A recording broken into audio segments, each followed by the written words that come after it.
स्वागत है आप सभी का हमारे इस यूट्यूब चैनल मिशन मंजिल में।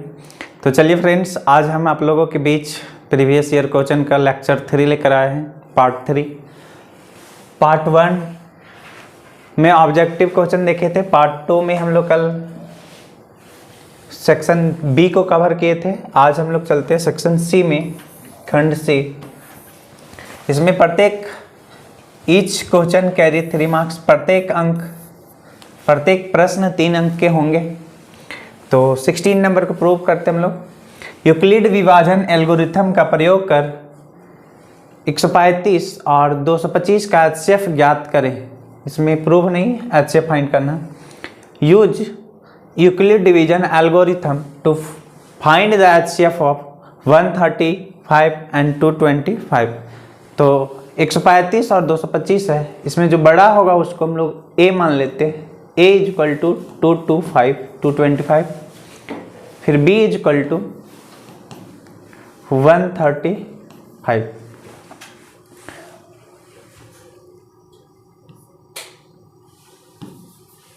यूक्लिड विभाजन परिमेय से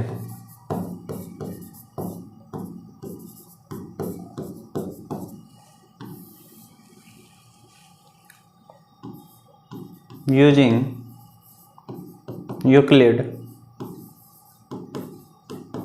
division algorithm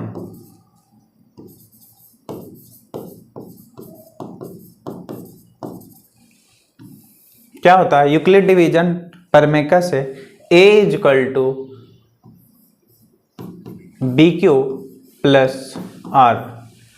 अब यहाँ पे हम लोग देखते हैं HCF का हम लोग 2 मेथड पहले से पढ़ चुके हैं, एक गुणनखंड विधि और भाग विधि, division methods and factor method. तो हम लोग डिवीजन मेथड को थोड़ा सा देखते हैं, कैसे निकालते हैं HCF।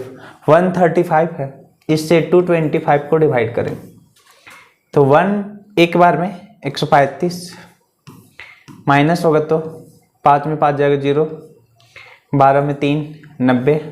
फिर ये क्या करते थे, ये जो 90 है इससे हम लोग डिवाइड करते थे ये 135 को। 135 एक बार में, फिर से क्या होगा 90 माइनस करेंगे, 5 में 0 5, 13 में 9 4। अब ये जो भाजक है इससे हम लोग इसको डिवाइड करते हैं 2 टाइम्स में क्या आएगा 90। तो ये पूरा कट गया। अब इसको हम लोग थोड़ा सा यूज करेंगे, ये रफ वर्क करना आपको यहाँ पे फाइनली लिखना है। पहला क्या था 225, A के जगह पे A के प्लेस में हम लोग 225 ले लिए। अब क्या करना है B के जगह पे B A वाला हो जाएगा आपका 135। Q के जगह पे क्या होगा कॉसेंट। क्यों मतलब कॉसेंट होता है, कॉसेंट मतलब भागफल। तो भागफल की जगह पे कितना है 1। और ये आपका क्या हो जाएगा शेषफल। इसको R से दिखाते हैं, R मतलब रिमाइंडर। तो शेषफल में कितना हो गया 90।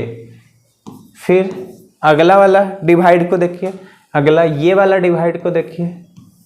A के जगह पे कितना हो जाएगा 135, ये B के जगह पे कितना होगा 90 इंटू कॉसेंट के जगह पे कितना होगा 1 प्लस रिमाइंडर के जगह पे कितना होगा 45। फिर नेक्स्ट देखते हैं हम लोग क्या आ गया 90। तो A के प्लेस पे 90, B के प्लेस पे क्या है 45, कॉसेंट के प्लेस पे कितना है 2 और यहाँ पे रिमाइंडर कितना हो गया 0।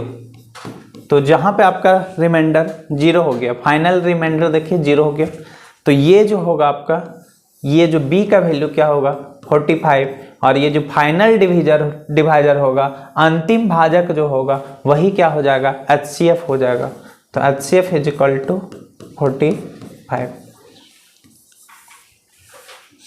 चलिए अब हम लोग नेक्स्ट क्वेश्चन की ओर बढ़ते हैं।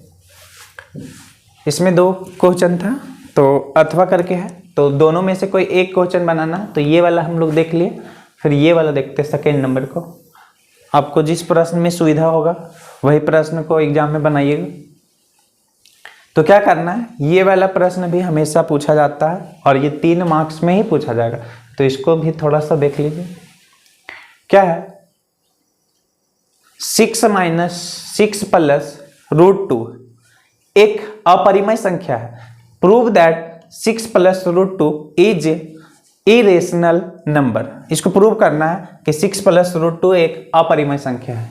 तो क्या करते हैं हम लोग, सबसे शुरू में मान लेते हैं, माना 6 प्लस √2 एक परिमेय संख्या है।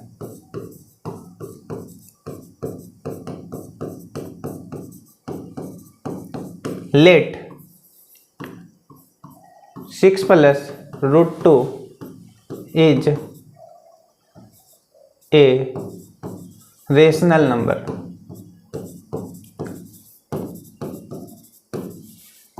रेशनल नंबर मान के चलना। तो रेशनल नंबर परिमेय संख्या क्या होता है, तो 6 प्लस √2 इज इक्वल टू क्या हो जाएगा, p/q, क्योंकि कोई भी परिमेय संख्या p/q के रूप में होता है जहां पे q not is equal to 0। ठीक, तो परिमेय संख्या था, रेशनल नंबर था। 6 प्लस √2 को हम लोग रेशनल नंबर माने तो ये p/q के फॉर्म में आ जाएगा। तो 6 प्लस ये √2 यहाँ पे रख देते हैं और ये प्लस 6 को इधर ले आते हैं, तो +6 इधर आएगा तो क्या होगा, -6। √2 रहने देते हैं। एलसीएम कितना होगा, q और 1 का एलसीएम q, ये q है।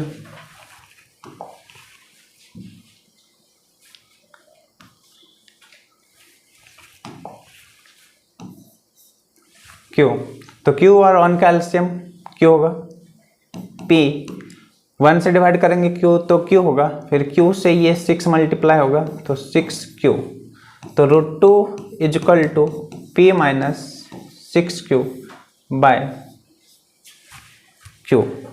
अब देखिए यहाँ पे p और q एक पूर्णांक है, एक पूर्णांक संख्या है, तो p में से हम लोग 6q को माइनस करेंगे, फिर से q से डिवाइड करेंगे, तो ये वाला साइड हम लोगों को क्या मिलेगा, एक परिमेय संख्या मिलेगा।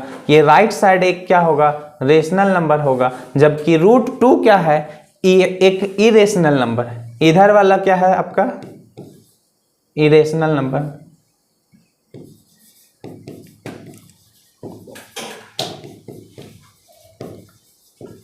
और इधर वाला क्या है, रेशनल नंबर।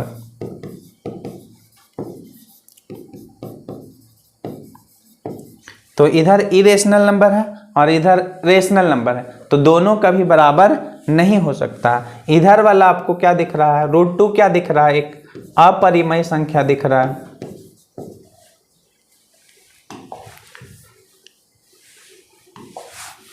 √2 क्या है, अपरिमेय संख्या है, और ये वाला आपका क्या होगा, p माइनस 6q बटा q, ये जो होगा आपका परिमेय संख्या होगा।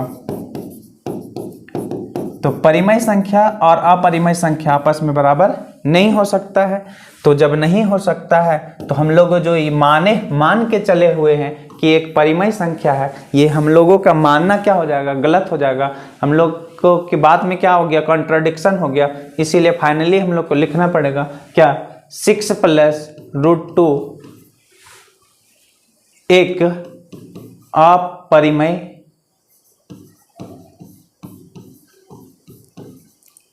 संख्या, अतः कर देंगे, अतः 6 प्लस √2 एक अपरिमेय संख्या है।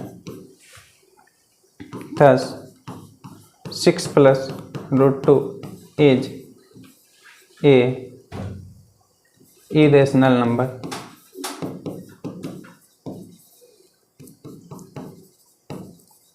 यहाँ पे एक वर्ड लिखना है तो लिख लेना, चूंकि हमारा मानना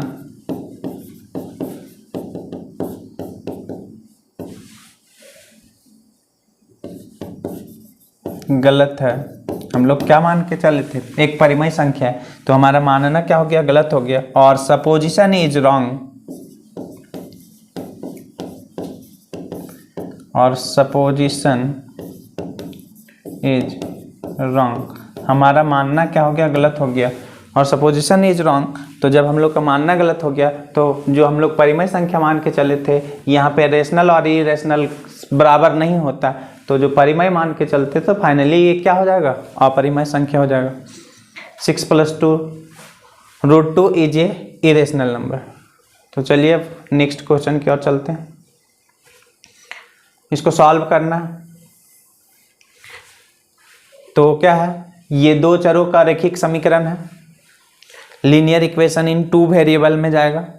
तो देखिए पहला क्या है, 1 + 2x + 1/3y = 2। अब हम लोग यहाँ पे क्या करते हैं, इसका एलसीएम लेते हैं। 1/2x + 1/3y = 2 है। अब यहाँ से हम लोग अगर इसका एलसीएम लें तो क्या होगा,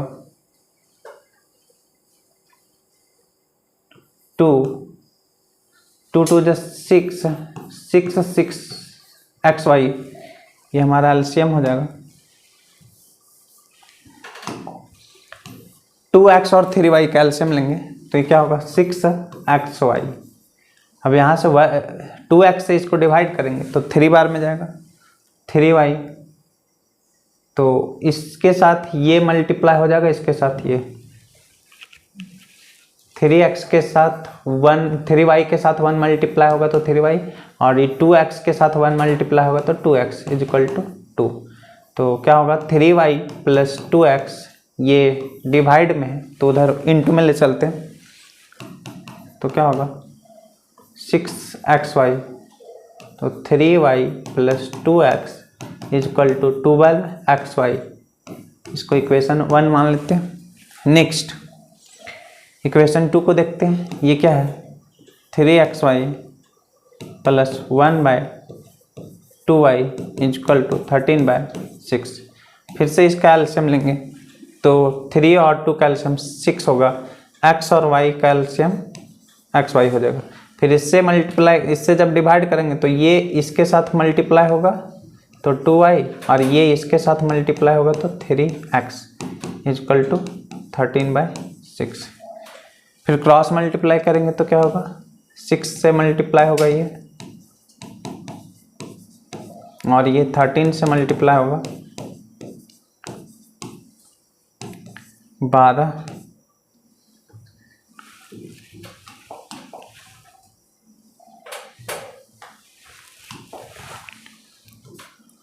बारह 18x, ये क्या होगा, 13 6 × 28xy इक्वेशन 2। अब हम लोग माइनस कर लेते हैं,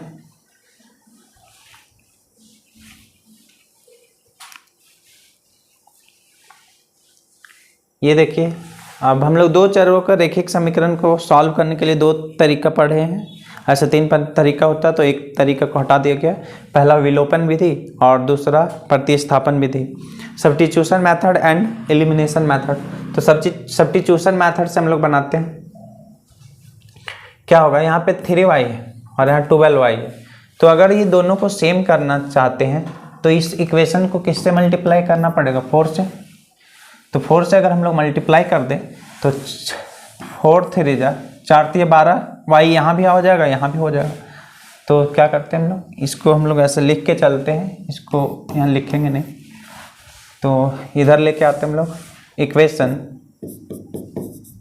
1 को मल्टीप्लाई कर देते 4 से, और फिर माइनस करेंगे किसको, इस इक्वेशन 2 को, इक्वेशन 2, समीकरण 1 को 4 से गुना करेंगे और फिर घटा देंगे समीकरण 2 को। तो तो इसको अगर हम लोग 4 से मल्टीप्लाई करते हैं तो क्या होगा, ये 4 से अगर हम लोग मल्टीप्लाई कर दें तो 4 × 12y, फिर 4 से मल्टीप्लाई करेंगे इसको तो 4 × 2 = 8x, फिर 4 से इसको मल्टीप्लाई करेंगे तो 48xy। फिर यहाँ पे क्या होगा, ये तो सिंपल है, 12y फिर 18x फिर 28xy। माइनस करेंगे तो ये क्या होगा, कट जाएगा। यहाँ माइनस करेंगे तो क्या होगा, 8 में 18 जाएगा तो -10x इक्वल टू 48 में 78 जाएगा तो -30। 8 में 8 जाएगा 0, 7 में 4 जाएगा तो -30xy। तो ये यहाँ से कैंसिल हो गया, एक 0 से 0 भी कैंसिल होगा, x से x भी कैंसिल हुआ, तो यहाँ पे कुछ नहीं बचा तो 1, और उधर क्या बचा 3y। तो यहाँ से क्या होगा, y का वैल्यू क्या निकल जाएगा, ये मल्टीप्लाई में 3 है तो क्या हो जाएगा, डिवाइड में हो जाएगा। तो y का वैल्यू क्या निकल गया, 1/3।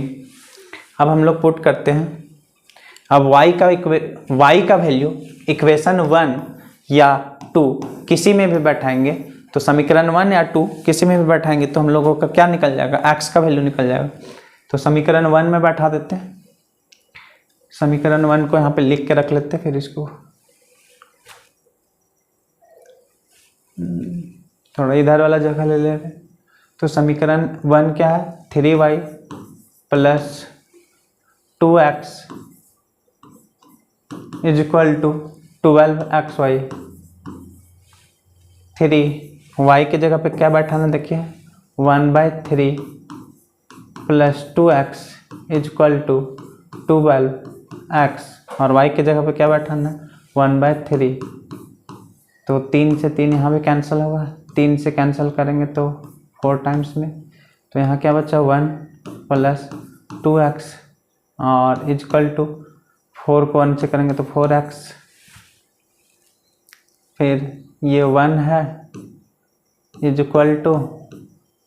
4x, ये +2 था इधर तो इधर आएगा तो क्या हो जाएगा -2, और फाइनली यहाँ पे लिखते रहे 1 = 4x में 2x माइनस हो जाएगा तो 2x, तो x = ये गुना में 2 है तो उधर डिवाइड हो जाएगा, तो ये x का वैल्यू आ गया, और ये जो पहला आंसर आया था आपको y का आंसर आया था। तो ये दोनों को x और y दोनों वेरिएबल का वैल्यू फाइंड हो गया। चलिए अब हम लोग बढ़ते हैं नेक्स्ट क्वेश्चन की ओर।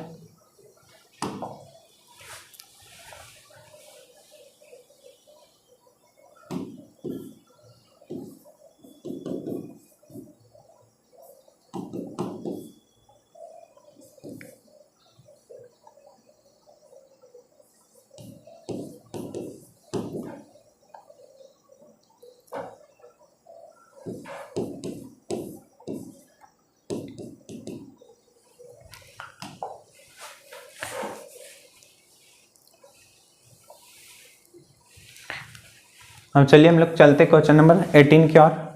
क्वेश्चन नंबर 18 क्या है, ग्राफीय विधि द्वारा हल करें। तो ग्राफीय विधि द्वारा हम लोग हल करते हैं। पहला इक्वेशन क्या है, x - 2y = 0। तो अगर हम लोग इसको इस तरह से कर दें, x ये -2y है, राइट साइड जाएगा तो क्या हो जाएगा +2y। इसके लिए एक हम लोग बॉक्स बनाते हैं, ये x हो गया, ये y हो गया।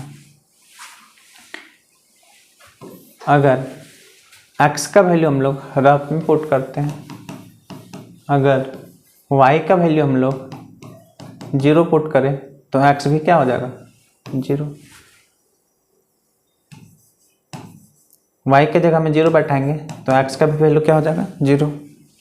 तो ये 0 0 मतलब एक ऑरिजिन से मूल बिंदु से तो पास होगा ही, और दूसरा हम लोग बना लेते हैं इसका x = 2y। अब ये y का वैल्यू अगर हम लोग 5 मान लें तो x बराबर क्या हो जाएगा 10 हो जाएगा।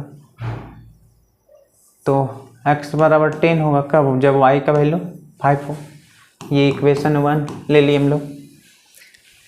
चलिए अब हम लोग इक्वेशन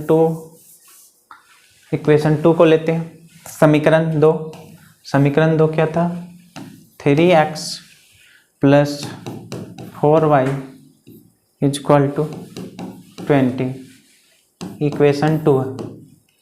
अब इसमें फिर से हम लोग एक बॉक्स बनाते हैं, ये x है ये y है, तो रफ में करते हैं 3x plus 4y is equal to 20। तो एक बार हम लोग x का वैल्यू 0 लेते हैं, तो x का वैल्यू 0 लेंगे तो क्या होगा, यहाँ पे x की जगह पे 0, ये 4y इज इक्वल टू 20, ये 0 से मल्टीप्लाई होगा तो 0 हो जाएगा पूरा, सिर्फ क्या बचेगा यहाँ 4y इज इक्वल टू 20, तो 4 से काटेंगे तो 5 बार में, तो y का वैल्यू क्या हो गया 5। फिर दूसरा वैल्यू हम लोग लेते हैं, दूसरा इक्वेशन था मेरा 3x plus 4y is equal to 20। अभी हम लोग x को 0 किए, अब हम लोग y को 0 कर देते हैं, तो इस बार हम लोग y को 0 लेते हैं, तो y को अगर हम लोग 0 ले लेंगे तो 3x, ये तो y हो गया पूरा, इस 4 को 0 से गुना करेंगे तो 0 हो जाएगा पूरा, और ये क्या है 20, तो यहाँ क्या बचेगा 3x इज इक्वल टू 20, तो x का वैल्यू क्या आएगा 20/3, 20/3। अगर इसको डिवाइड करें तो हम लोग का आएगा 6.67 अप्रॉक्स में, 6.66 जाते जाएगा, तो उसको हम लोग 6.7 कर देते हैं। चलिए अब यहाँ पे हम लोगों का 2 ठो टेबल बन गया, ये 2 ठो हम लोग का बॉक्स बन गया जिसमें x और y का वैल्यू लिखा हुआ है। अब इसको हम लोग सॉल्व करते हैं, ये ग्राफ पेज में आप लोग को अच्छा से दिखेगा। ये हम लोग 5 का डिफरेंस ले लेते हैं, 5, 10, 5, 10। तो पहला हम लोगों का कहाँ से पास हुआ, ये 0 0, तो 0 0 यहाँ पे होता, और दूसरा x का वैल्यू 10, y का वैल्यू 5, x का वैल्यू 10, y 5, ये वाला हो गया, ये और ये इस पॉइंट से एक लाइन गुजरेगा, और दूसरा जो होगा x का वैल्यू 0, y 5, x का वैल्यू 0, y 5 यहाँ पे होगा, और दूसरा क्या होगा, ये y का वैल्यू अगर हम लोग 0 लें, y 0 और x 6.7 होना चाहिए, तो 6.7, ये 5 है, यहाँ पे 6 होगा, लगभग यहाँ पे होगा 6.7, और y का वैल्यू क्या है 0, तो यही पॉइंट होगा, y बराबर 0 और x बराबर 6.7, और ये 0 और 5 था, तो ये यहाँ से गुजरेगा। अब यहाँ पे एक पॉइंट बना, अब ग्राफ में आपको अच्छा से समझ में आएगा, तो इस इधर जाएंगे हम लोग, ग्राफ में जैसे क्या होता है ना, एक प्रत्येक पार्ट जो होता है 5 पार्ट में डिवाइड होता है, तो आपका एक्यूरेट आंसर आएगा उसमें। तो यहाँ पे दिखेगा आपको ये जो कटा है उसका x वाला और y वाला भी दिखेगा, तो x वाला जहाँ पे कटेगा और ये y वाला जहाँ पे कटेगा, यही इसका आंसर हो जाएगा। तो चलिए हम लोग अब नेक्स्ट क्वेश्चन की ओर बढ़ते हैं। ये ग्राफ कॉपी में बनाइएगा तो आपका एक्यूरेट वैल्यू मिलेगा, और एक्यूरेट जगह पे कटा रहेगा, तो इससे हम लोग बना सकते हैं।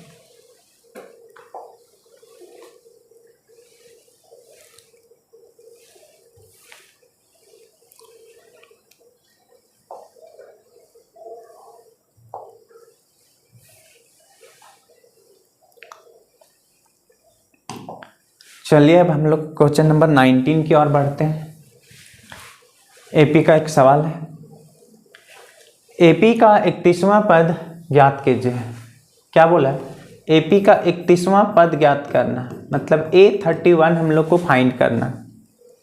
Find the 31st term of AP, AP का 31st टर्म निकालना, तो 31st टर्म को हम लोग कैसे दिखाते हैं, A31 1, ए 35 निकालना है, 31वां पद निकालना हम लोग को, तो ए 31 निकालना है। उसके बाद जिसका 11वां पद दिया हुआ है, तो 11वां पद दिया हुआ है कितना 38, जिसका 11वां पद 38 है, तो 11वां पद 38 है, तो 11वां पद को हम लोग 11th टर्म जिसका दिया हुआ है 11th टर्म 38, तो 11th टर्म को हम लोग क्या लिखते हैं a plus 10d is equal to 38 equation 1। फिर आगे क्या दिया तथा 16वां पद कितना है 73, 16th टर्म दिया है 23, तो 16वां पद, तो 16वां पद को क्या लिखते हैं a 16 और a 16 दिया हुआ 73। अब a 16 है तो a 16 को क्या लिखते हैं हम लोग a plus 15d is equal to 23, ये इक्वेशन 2 हो गया। अब हम लोग क्या करते हैं इक्वेशन 1 और इक्वेशन 2 से a और d का वैल्यू फाइंड करना होगा। तो अभी ही हम लोग पढ़े जस्ट इसके पिछला इक्वेशन में हम लोग दो चरों के रैखिक समीकरण को ही सॉल्व किए थे, वहाँ पे आपका x और y था और यहाँ पे a और t है, तो कुछ नहीं करना, ये तो इक्वेशन भी सिंपल है। समीकरण 2 में से समीकरण 1 को घटा देते हैं, इक्वेशन 2 माइनस इक्वेशन 1, इक्वेशन 2 में इक्वेशन 1 को घटाएंगे तो इक्वेशन 2 क्या है देखिए, तो a plus 15d is equal to 23, a plus 15d 73, फिर a plus 10d is equal to 38। Minus करना है माइनस करते हैं, तो a से a कैंसिल होगा, 15 में 10d जाएगा तो 5d, फिर 23 में 38 जाएगा तो 13 में 8 जाएगा 5, फिर 6 35, क्या आ गया 5d का वैल्यू 35 आ गया। अब d का वैल्यू निकालेंगे तो ये जो 5 मल्टीप्लाई में और डिवाइड में जाएगा, तो कितना बार में 7 में। अब d का वैल्यू निकल गया, अब d का वैल्यू निकल गया तो d का वैल्यू अगर हम लोग इक्वेशन 1 में पुट कर देंगे तो a निकल जाएगा फ्रॉम इक्वेशन 1 समीकरण 1 से। तो समीकरण 1 क्या था a plus 10d is equal to 38, a का वैल्यू पता नहीं है लेकिन d का वैल्यू हम लोग को पता है कितना 7 38, a प्लस 70 इजक्वल टू 38, ये प्लस 70 राइट साइड जाएगा तो माइनस 70 हो जाएगा और कितना आएगा माइनस 32, 38 में 70 जाएगा तो माइनस 32। लेकिन a और d हम लोगों का निकल गया है, a निकल गया है d निकल गया है, और हम लोग को बेसिकली फाइंड करना था कहाँ था ये 31st टर्म निकालना था, 31st टर्म 31वां पद निकालना था, तो 31वां पद निकालना a 31, तो क्या होगा 31वां पद निकालना, तो 31वां पद के लिए क्या होगा a plus 30d, 31st term निकालना है तो a प्लस 30d होगा, तो a का वैल्यू कितना होगा माइनस 32, 3 इंटू d का वैल्यू कितना 7, तो माइनस 32 और 7 3 जा 21 210, तो 10 में से 8 हो जाएगा, सॉरी 10 में से 2 जाएगा 8, फिर ये 20 17, तो 178 178, ये हो गया आंसर, 31st टर्म निकल गया। इसमें भी आपका अथवा है, दो में से कोई एक प्रश्न को ही सॉल्व करना है, तो हम लोग दोनों प्रश्न को देख लेते हैं। अब इसका ऑप्शन वाला सेकेंड नंबर सवाल देखते हैं। एक एपी का पहला पद कितना है 7, फर्स्ट टर्म को पहला पद को कैसे दिखाते हैं 7 से। 13वां पद कितना है 35, तो 13वां पद को कैसे दिखाते हैं, ये 13 कितना दिया हुआ है 35, इक्वेशन 1 मान लेते हैं। और सार अंतर तथा प्रथम 13 पदों का योग ज्ञात करना है। तो क्या होगा, ए 13 है तो इसको क्या लिखते हैं, ए प्लस 12d इजकल टू 35। यहाँ पे क्या बोला है, in an A P first term is 7, तो फर्स्ट टर्म को ए से दिखाते हैं, ए इजकल टू 7। फिर 13th टर्म इज 35, जो 13th टर्म दिया हुआ ये कितना है 35। तो 13th टर्म अगर लिखना है तो 13th टर्म को हम लोग क्या लिखते हैं, 13th टर्म को लिखते हैं ए 13। अब इसको लिखेंगे ए प्लस 12d। ए का वैल्यू पता है तो ए का वैल्यू 7 पुट कर देते हैं is equal plus 12d is equal to 35। ये 12d रहने देते हैं, ये प्लस 7 है, राइट साइड जाएगा तो -7, 12d ये कितना हो जाएगा 28। अब यहाँ पे d का वैल्यू निकालेंगे तो 28 है और इनटू में 12 है तो ये डिवाइड में 12 हो जाएगा। 4 से कैंसिल करेंगे तो 3, 4 से कैंसिल करेंगे तो 7, तो d बराबर 7/3। पहला आंसर आ गया, सार अंतर आ गया, कॉमन डिफरेंस निकल गया, d का वैल्यू निकल गया। अब हम लोग नेक्स्ट सवाल क्या पूछा है, सम ऑफ फर्स्ट 30th टर्म, प्रथम 13 पदों को जोड़ना है। अब हम लोग Sn का फॉर्मूला लगाते हैं। Sn बराबर क्या होता है, n/2 2a plus n-1 into D. जहाँ पे योग वर्ड आएगा, योग का मतलब होता है सम, और सम मतलब हमको फॉर्मूला लगाना है Sn का।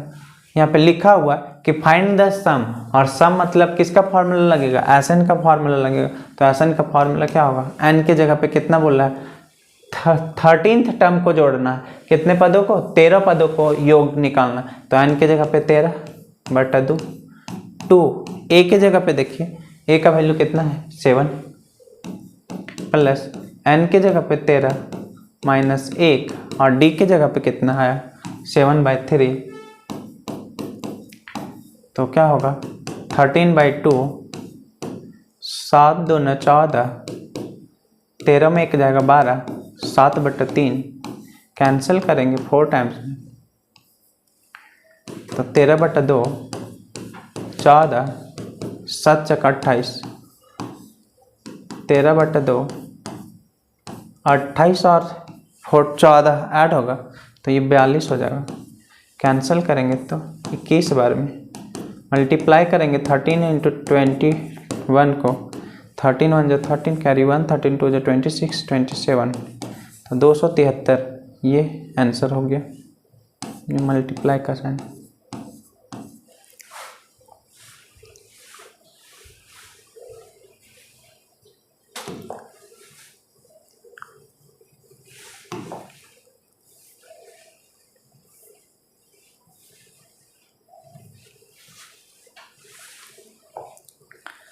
चलिए अब हम लोग नेक्स्ट क्वेश्चन की ओर चलते हैं। प्रूव दैट, ये 3 मार्क्स का क्वेश्चन है, ट्रिगोनोमेट्री को देखते हो। प्रूव में क्या करना है, एलएचएस से लेके चलते हैं और आरएचएस को प्रूव कर देंगे। तो एलएचएस क्या है, cos A by 1 plus sine A plus 1 plus sine A by cos A। तो पहले क्या लेते हैं हम लोग, इसका और इसका, ये दोनों जो नीचे में है वो दोनों का एलसीएम लेते हैं। डिनोमिनेटर का एलसीएम, नीचे वाला का एलसीएम, तो दोनों का एलसीएम क्या होगा, दोनों का मल्टीप्लाई ही एलसीएम हो जाएगा। तो इससे काटेंगे तो इससे डिवाइड करेंगे तो ये कैंसिल हो जाएगा, इससे मल्टीप्लाई होगा, मतलब इसको और इसको मल्टीप्लाई करना। तो cos A और cos A, तो cos स्क्वायर ए प्लस फिर इसको और इसको मल्टीप्लाई करेंगे ऊपर नीचे, तो क्या होगा 1 प्लस साइन ए का होल स्क्वायर हो जाएगा। मल्टीप्लाई करना है 2 बार तो होल स्क्वायर। चलिए नीचे तो सेम रहने देते हैं, 1 plus sine A into cos A, cos square A रहने देते हैं। ये a प्लस बी का होल स्क्वायर है, तो a प्लस बी का होल स्क्वायर क्या होता है, a square plus B square plus 2ab। तो क्या हो जाएगा, cos स्क्वायर ए, इसके साथ हम लोग इसको लिखते हैं, ये दोनों को साथ में लिखते हैं, cos स्क्वायर ए प्लस साइन स्क्वायर ए। ये तो 1 का स्क्वायर 1 होगा, और उसके बाद फिर इसको लिखते हैं 2 को 1 से मल्टीप्लाई करेंगे 2 साइन ए, नीचे को सेम रहने देते हैं, 1 plus sine A into cos ए। हम लोग एक फॉर्मूला पढ़े हैं, कॉस स्क्वायर ए प्लस साइन स्क्वायर ए, कॉस स्क्वायर ए प्लस साइन स्क्वायर ए क्या होता है 1, और ये प्लस 1 2 साइन ए, नीचे में क्या है 1 plus sine A into cos ए। 1 और 1 क्या होगा 2 प्लस 2 साइन ए, और नीचे जो है रहने देते हैं 1 plus sine A into cos ए। ये दोनों टर्म से क्या आएगा 2 कॉमन आएगा, तो ये दोनों टर्म से अगर हम लोग 2 कॉमन आएंगे निकालेंगे, तो इससे 2 अगर कॉमन निकल गया तो यहाँ क्या बचेगा 1, इससे अगर 2 कॉमन निकल गया, इससे अगर 2 कॉमन निकल गया तो क्या बचेगा साइन ए, और नीचे क्या है 1 plus sine A into cos ए। तो ये और ये कैंसिल हो जाएगा, तो क्या बचा ये 2 रहेगा, और यहाँ पे हम लोगों का क्या बचा 1 बाय कॉस ए, 2 रहने देते हैं, और 1 बाय कॉस ए का रेशियो 1, कॉस ए का उल्टा क्या होता है, कॉस ए का अपोजिट हो जाता है सेक ए। तो 1 by cos A equal to sec A, 1 बटा कॉस करेंगे तो सेक हो जाएगा, और यही आपका क्या हो जाएगा RHS प्रूव। यही क्या हो गया RHS प्रूफ।